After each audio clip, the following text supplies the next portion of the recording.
बघू शकतो की मनोज जरांगे पाटील यांचा 6वा जो कालचा दिवस होता, काल त्यांची प्रकृती खराब झाली होती, त्यांच्या पोटात वेदना सुरू झाल्या होत्या।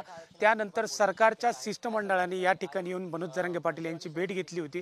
यावेळेस मनोज जरांगे पाटील यांनी 6 मागण्या त्यांच्या समोर ठेवलेल्या होत्या आणि त्या महत्त्वाच्या मागण्या होत्या की मराठा समाजाचा जे मागासवर्गीय आयोगाचा आहे कायदा आहे तो पारित करावा, मागासवर्गीय आयोगाचा जो अहवाल आहे तो सरकारने स्वीकारावा, त्याचबरोबर सगळ्या सोयऱ्याचा जो कायदा आहे तो सरकारने या अधिवेशनातून पारित करावा, अधिवेशनाच्या तारीख ही निश्चित करावी, अधिवेशनात काय मुद्दे असणार आहे हे त्यांनी अशा प्रकारच्या 6 मागण्या त्यांनी केल्या होत्या।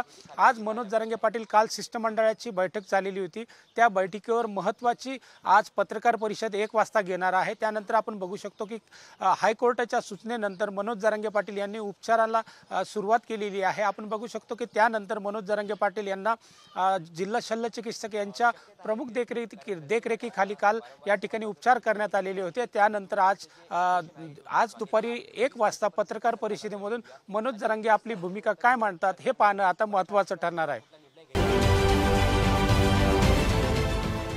देश विदेशातील प्रत्येक घडामोडींचे लाईव्ह अपडेट मिळवण्यासाठी आता साम टीव्हीच्या सर्व सोशल मीडिया प्लॅटफॉर्मला लाईक, फॉलो आणि सबस्क्राईब करा।